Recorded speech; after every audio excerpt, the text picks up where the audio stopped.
All right, guys, welcome back into another episode of To The Show Baseball Podcast presented by Beyond the Monster. I am your host, Andrew Parker. In today's episode, we're going into the New York Mets system. I got Trace Willhoite on, who was named a low-A All-Star this year for his performance in St. Lucie.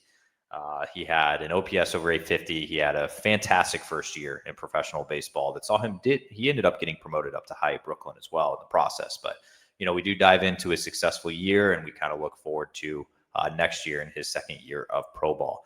But before I do shoot to the interview, whether you are listening on Spotify, Apple Podcasts, or watching me right now on YouTube, please like and subscribe. It means the world to me.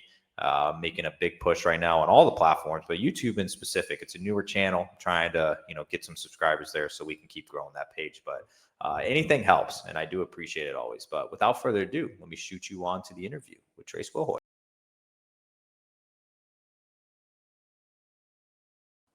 All right, I am joined by Trace Willhoite, and Trace is fresh off being named to the low-A All-Star team for the 2025 season for his performance that he had in St. Lucie this past year, which that's exactly where I want to begin.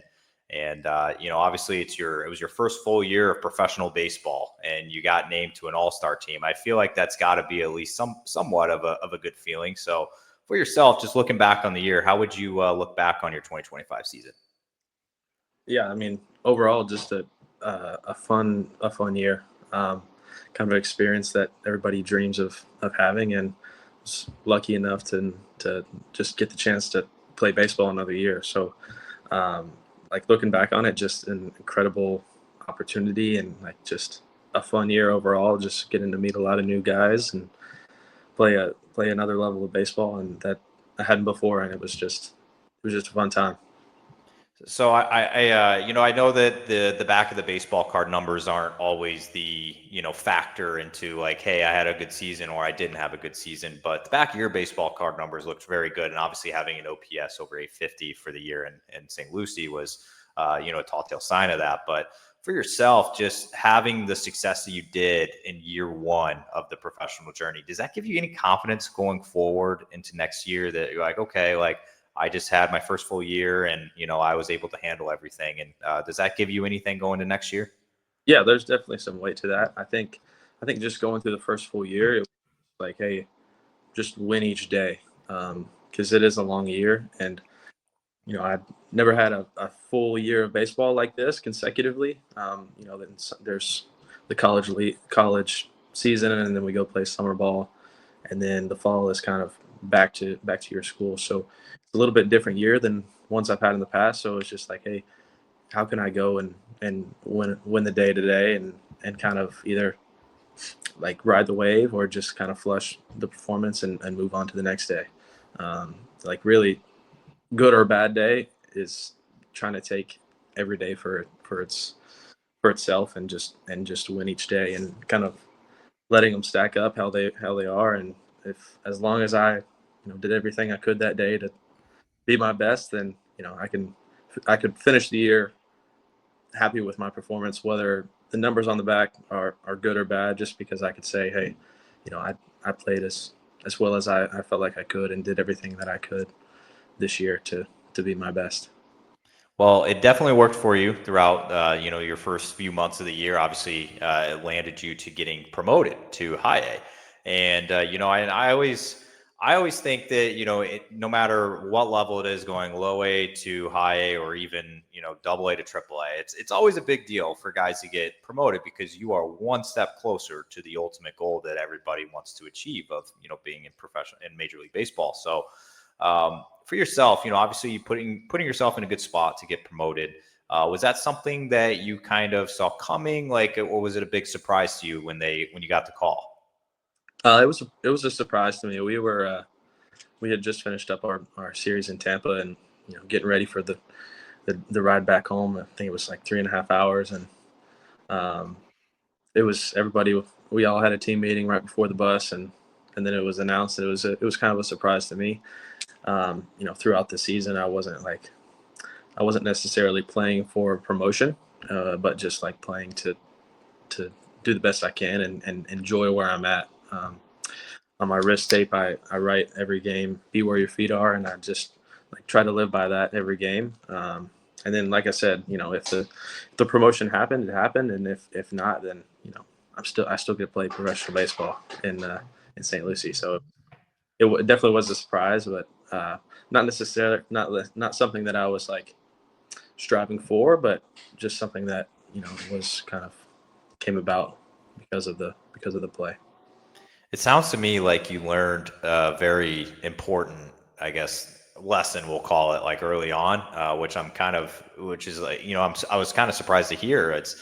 I always hear a lot of guys, maybe they are up in double A or triple A and they've been, in professional baseball for, 6, 7 years, whatever it is. And, and they struggle with that, where it's like, I've got to stay where my feet are, but it's so hard because you're trying to play GM in your head and be like, I think I should be up there. How is this guy getting out before me? And I feel like you'll turn yourself crazy doing that. And it's just even me from an outsider point of view, like I'm even always like, why is this guy not there? Or how is this guy here? Like why is he down in double A, whatever it is? And it's like, it'll drive yourself crazy. And so I think that's a very good point of view that you have, and you do right that, like, be where your feet are, play you are, because you'll take care of your own stuff and it'll all work out. And when did you kind of adapt that point of view?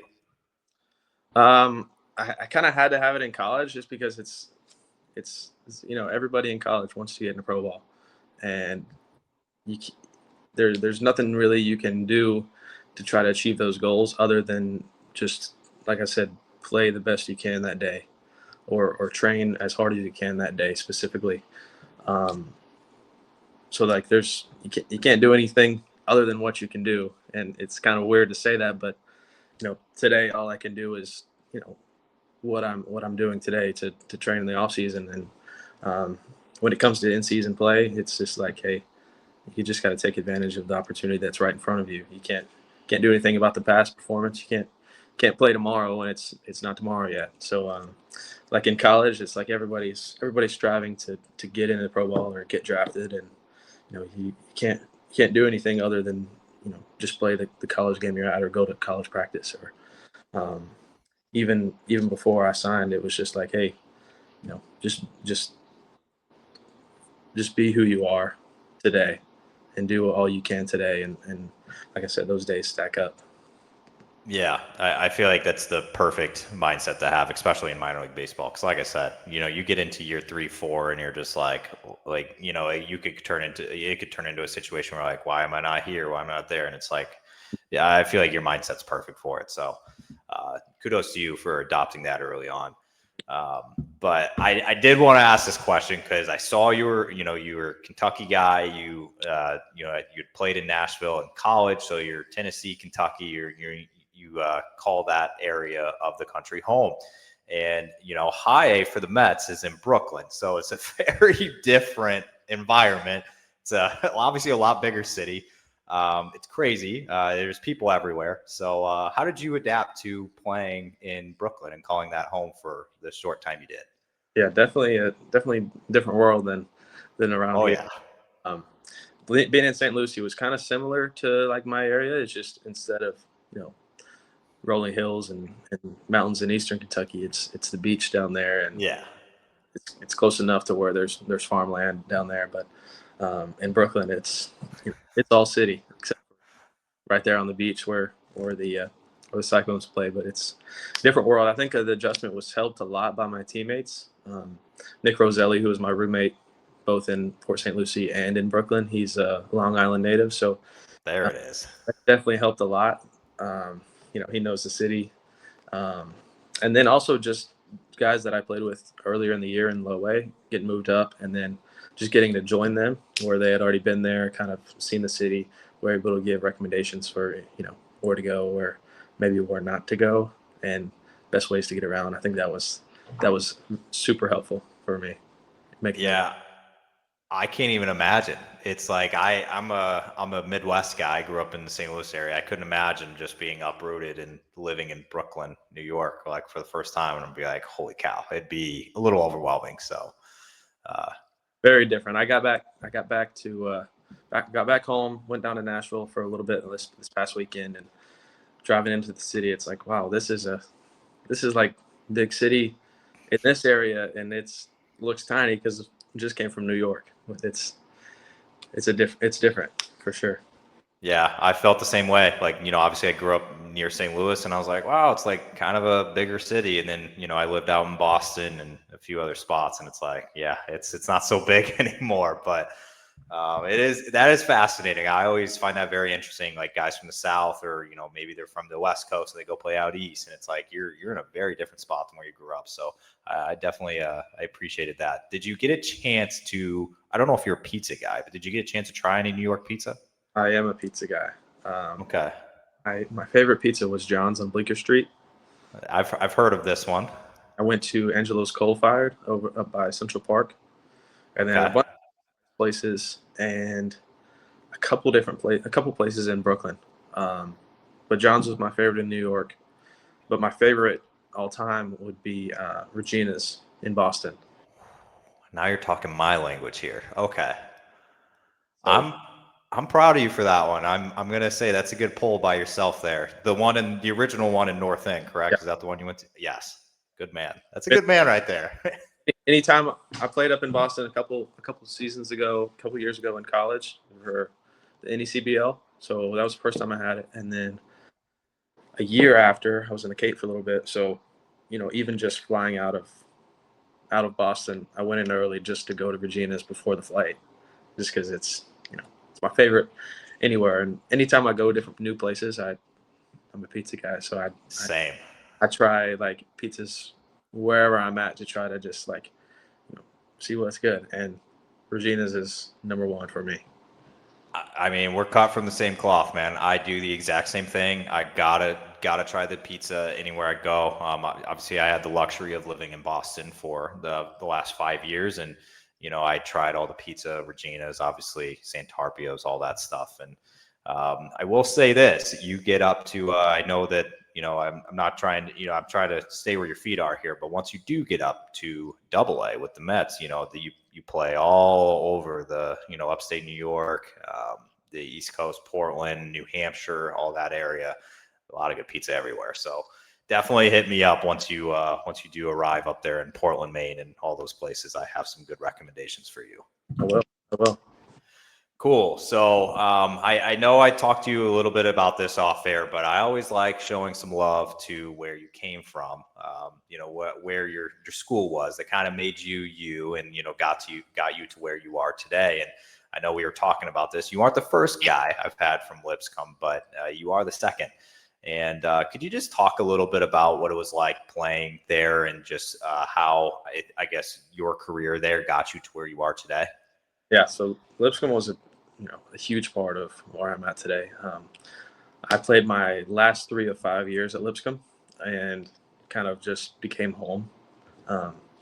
Jeff Forehand is the head coach over there. Everybody just around campus, around Nashville, everybody just calls him Skip. But it's kind of, it's not necessarily, people say this a lot, but it's especially true at Lipscomb. It's really a family environment, and they're really big on helping develop men more than just baseball players. And I was kind of firsthand experience of seeing that happen. Coach Forehand is huge part of making me who I am, and a lot of other guys come into Lipscomb and transfer in, and it's like it's a different culture there. It's a small Christian school, like right in the heart of Nashville, and it's just crazy the amount of the transformation that happens there, and developing as baseball players, but also just as men, as we'll be husbands and fathers much longer than we'll be baseball players. So it's just it's wonderful what they're doing out down there, and can't give enough praise and credit to Coach Forehand down there. And like I said, 3 years there, and then once I finished up in, I guess, 2024, I went and played summer ball, went and played in the draft league, and then I went back as the graduate assistant there. So I was on coaching staff with them for a little while before I got the call to go to spring training, and was able to train and do all my off-season preparations there, whether it was affiliated ball or Andy ball coming up. And it was got to finish my master's there. I've got a house in Nashville, and it's just, that place has really become home. Back home now in Kentucky for this off season, but always going to be a special place there. How cool is it too, by the way, that you got to call Nashville your college town? Like, that's incredible. I feel like it's probably up there for what you get to call like your college town. Yeah, it is. It's pretty cool. My college town before that was Destin, Florida. So I kind of, if I was going to go somewhere besides Destin, it had to be more cool. So that's definitely a big draw of getting guys to come to Lipscomb, and it's a really cool place to call a college town. Yeah, I'm a big Nashville fan. My college, I'm a University of Missouri guy, so my college town was a lot less fun than Nashville, but Columbia's still good, but nothing on Nashville. I feel like that's very cool. You got to call that home in college. I'm going to stay off the field here for my next question. I'm going to be honest with you. I have a whole lot of pitchers on this show, so I feel like, I don't know. I think pitchers just like to talk a lot, and there's just a lot more of them. So I just feel like I just get a lot of pitchers on here. But I want to see what your answer is going to be, because it's the same thing for every pitcher. So you just got through the season and you had an off day every Monday. So you let's just say you weren't on a bus riding somewhere. You had a home series. You were at home. And then we'll even tie it into the offseason now that you're back home and you got some free time on your hands. When you're not on the field, you're not traveling, you're not like doing cage work, anything. What do you do in your free time? Like, how do you spend that? Well, on Mondays during the season, in Port St. Lucie, it would be I'd go to the beach every day, every Monday. I'd get back from the beach and on my way to the beach, I'd stop at a couple different Goodwills, a couple different thrift shops. I'm a big thrifter. Most of the clothes I wear are thrifted. And then kind of, search around for little home good items and stuff like that to add a little decoration, a little decor to the apartment down there. Some of it came back up with me, some of it didn't. But thrifting on the way to the beach, and then I'd be at the beach for a couple hours, soak in the sun, get in the salt water. And then on my way back from the beach, stop at a couple other different thrift shops, and then stop at the store, do a little grilling at night, and that'd be about it. And then in Brooklyn, we would go to the city about every day. Kind of the first Monday, went up and kind of did the whole New York scene, kind of hit all the stops. All the tourist stuff, yeah. Yeah. The week after that, went thrifting in Brooklyn, got a couple little items up there, and then went to get pizza, of course. Pizza on Mondays in Brooklyn, every Monday. And then the third Monday was the same thing. I had a teammate got moved up after my second week up there. So I did all the New York touristy stuff with him, kind of showed him around the city. As far as like off season, off day, I'm not sure yet. Here, this time of year, it's horse racing in Central Kentucky. Okay. So we will go to the horse track.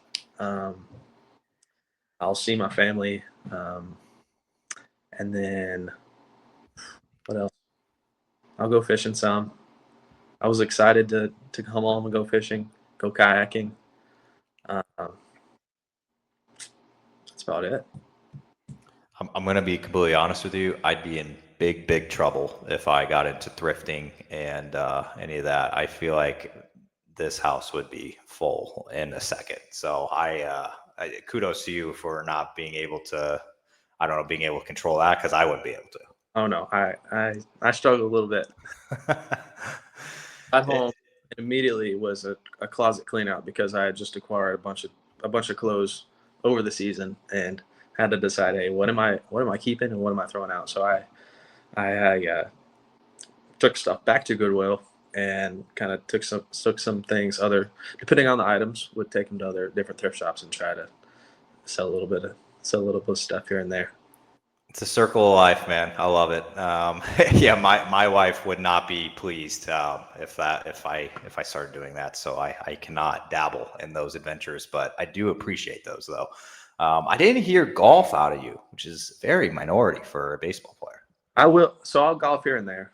Um, it kind of just depends. My grandfather golfs every day. So my first day back in town at home, I went and golfed with him for his birthday.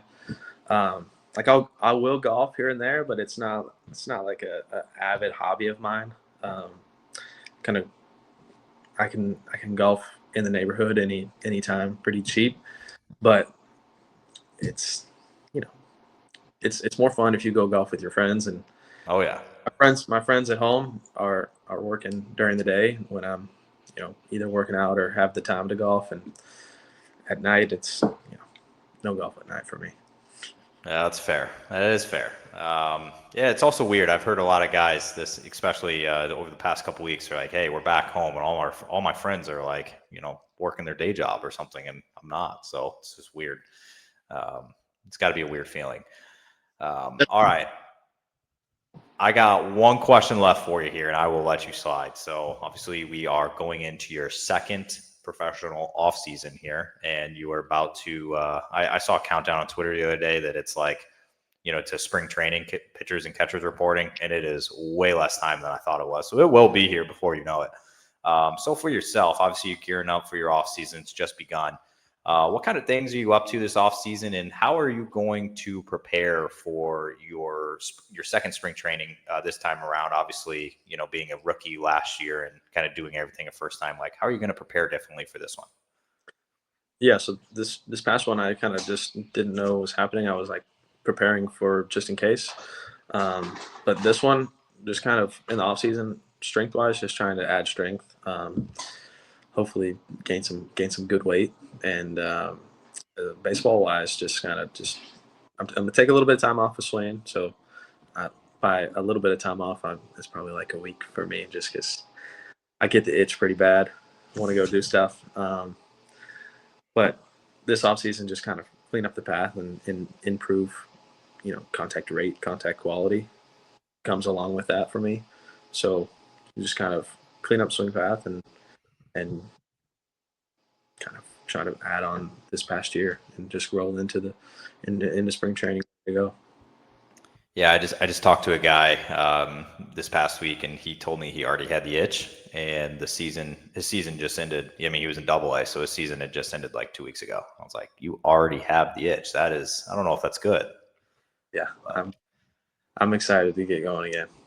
Yeah, usually that switch is right after Christmas, but he had it mid-September. I'm like, boy, you got some waiting around to do, but I guess kudos to him for being ready. But I feel it coming on. It won't be much longer. yeah. Well, Trace, I appreciate obviously hopping on and doing this. Wishing you best of luck going into your off season and into your second year in 2026. But thank you so much for doing this and hopping on. Absolutely. Thank you. Thanks for having me.